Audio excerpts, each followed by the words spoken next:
Hey guys, so in today's video we will analyze SG FinServ, ठीक है।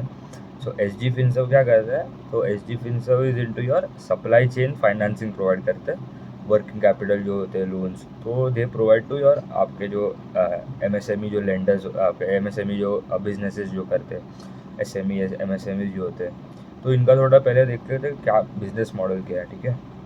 अभी SG FinServ एक parent है, उनका पेरेंट जो है that is your APL Apollo group है, ठीक है।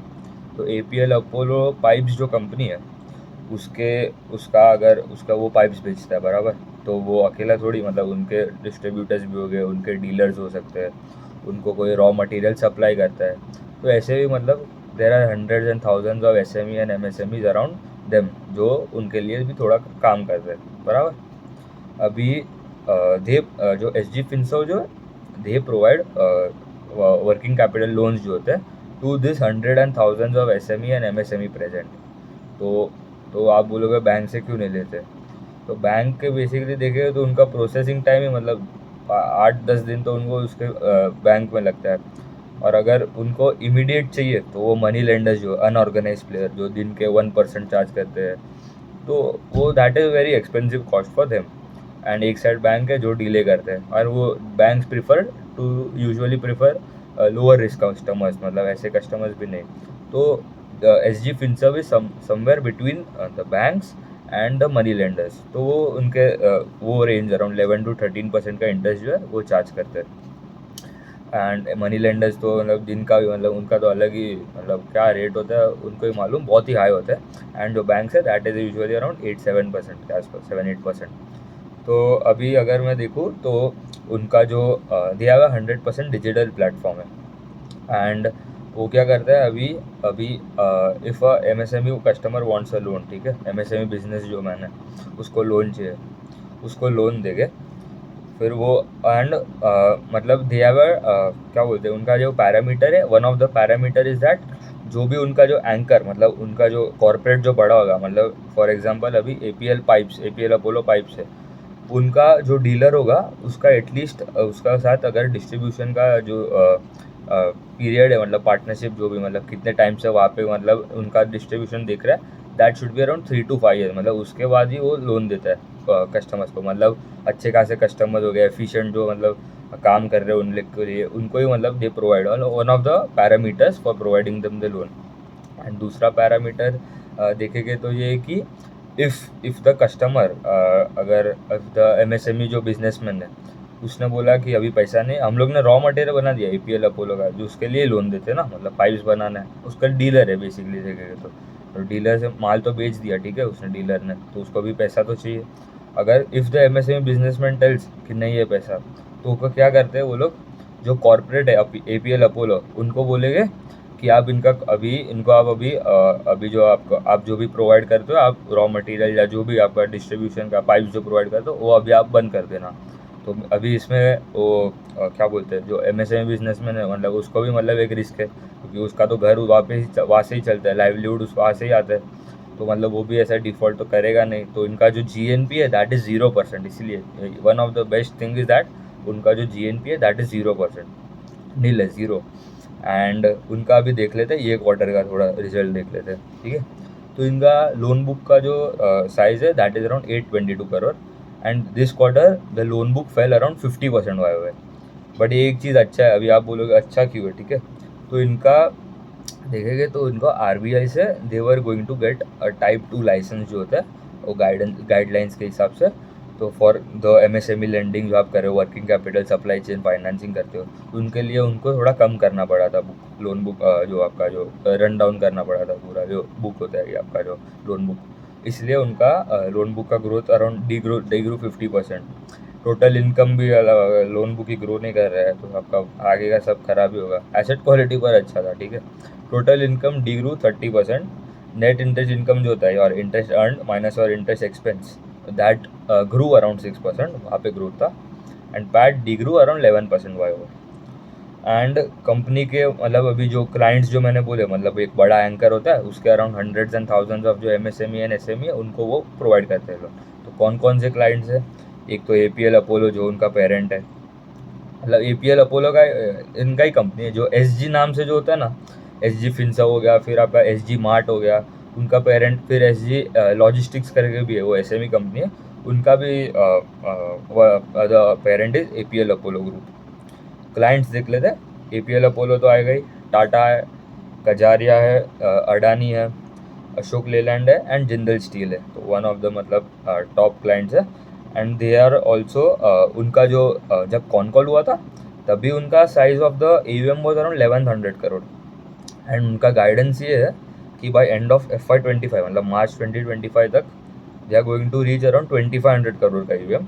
उसके बाद FY26 के एंड तक 4000 करोड़ एंड FY27 तक 6000 करोड़। तो अगर CAGR भी निकालूँ तो it comes to around 55-60% CAGR, जो लोन बुक का जो एयूएम का ग्रोथ रहेगा, तो मतलब बहुत ही अच्छे रेट से ग्रो करेगा, क्योंकि बहुत ही छोटा कंपनी है तो बेस भी छोटा है। और एक कंपनी है that is your Ugro capital, but Ugro capital ने तो अभी वो रिटेल पे ज़्यादा फोकस, मतलब माइक्रो एंटरप्राइज लोन पे ज़्यादा फोकस कर रहे हैं instead of your supply chain वाला बुक। उनको वहाँ पे प्रॉब्लम लग रहा है यूग्रो का। उनका भी डायरेक्शन राइट है, ROE सब बराबर है, बट उनका एक सेगमेंट में प्रॉब्लम हो रहा है, इसलिए उन्होंने कम कर दिया। ठीक है, अभी इन लोग का देखते हैं।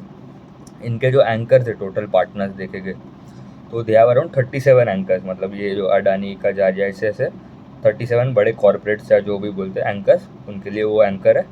तो दे हैव अराउंड 37 एंकर्स है till Q2 of FY25।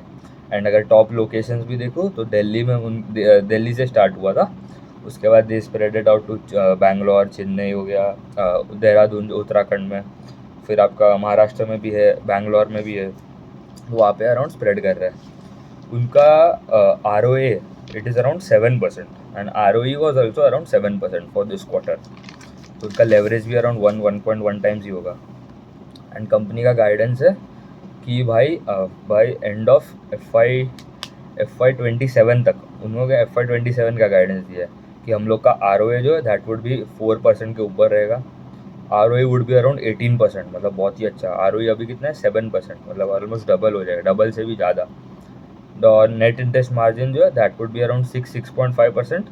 And leverage ratio जो है, मतलब जो debt leverage ratio basically your total assets divided by your equity, ठीक है, तो that would be around 2.53x के आसपास। तो आपका आ जाएगा अराउंड 5 × 3, 5 × 3.5 कर लो, तो रेंज आ जाएगा अराउंड 17, 18, 20% के आसपास आता है।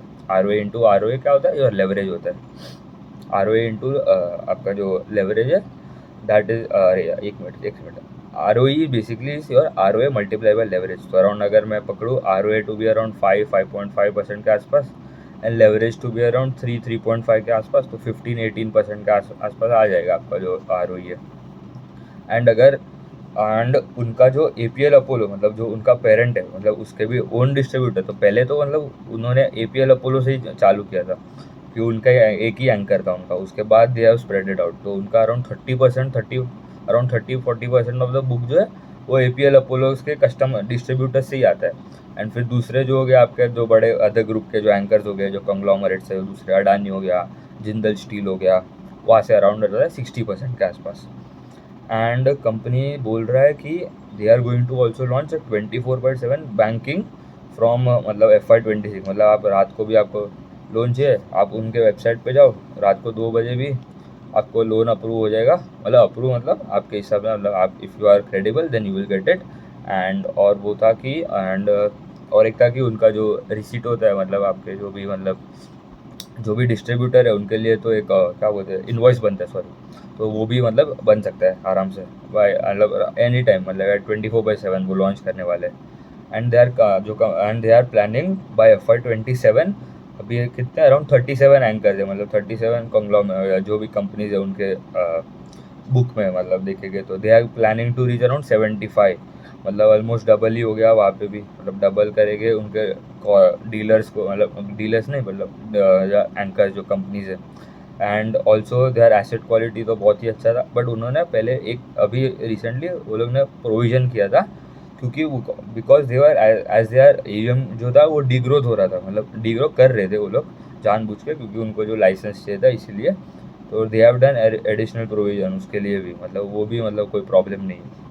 एंड एसेट क्वालिटी भी फोकस पे होगा, क्योंकि asset quality is very important आपका, मतलब ये बहुत ही, मतलब लेवरेज वाला जो बिजनेस होता है कोई भी, दैट इज़ आपका एसेट क्वालिटी मेन होता है। अभी जो माइक्रो फाइनेंस में जो प्रॉब्लम्स हो रहे हैं उसको मतलब एसेट क्वालिटी तो मतलब ख़राब ही हो गया। फ्यूजन माइक्रो फाइनेंस हो गया, मतलब the best one like credit axis ग्रामीण अरमान हो गया, उनका भी पैट कितना ड्रॉप हो गया, 50-60% पैट डी ग्रोथ हो रहा है। अभी Q3 में भी उनके नंबर जाएंगे, वो भी देखते हैं आगे जाके, अभी देखेगा अभी रिजल्ट जब आएगा तो उनका मतलब यही है, मतलब बेसिकली अच्छा कंपनी है। अभी Q3 का नंबर्स भी मतलब आज ही आने वाले हैं उनका Q3 का नंबर्स, तो भी ट्रैक करना पड़ेगा, देखना पड़ेगा कि how they have done till Q3, क्योंकि Q2 में मतलब इतना सारा अच्छे अच्छे गाइडेंस दिए थे। And this was the first con call का जो कंपनी ने किया था Q2 में। तो कभी भी कंपनी कॉन कॉल करता है दैट इज़ गुड, मतलब they are more friendly with the investors and they are providing more information to the investors।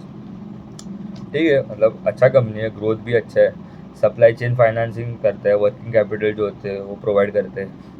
ROE also going in to right direction, 18% का गाइडेंस दिया, अभी अराउंड 7-8% है। And उनका AUM का growth भी मतलब around 50-60% के आसपास है AUM का ग्रोथ, मतलब बहुत ही मतलब मजाक थोड़ी मजाक तो मतलब देखेंगे तो ग्रोथ में मतलब कोई भी बिजनेस जो आपका लेंडिंग करता है उसमें AUM growth is not a big deal, but asset quality with AUM growth that is मतलब that combination is very rare to get. तो जो अभी जो MSME लेंडर जो था 5 स्टार बिजनेस फाइनेंस, उन्होंने पहले गाइडेंस दिया था कि हम लोग 30% AUM ग्रोथ करेंगे।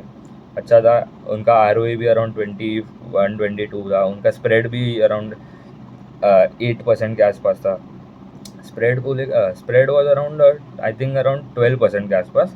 वो लोग ने कम करके वो बोला कि हम लोग का कॉस्ट ऑफ बोरिंग थोड़ा बढ़ सकता है, यील्ड घट सकता है, तो इसलिए उनका यील्ड था वो 200 पॉइंट्स कट होएगा, इसके वजह से स्प्रेड विल भी इम्पैक्टेड।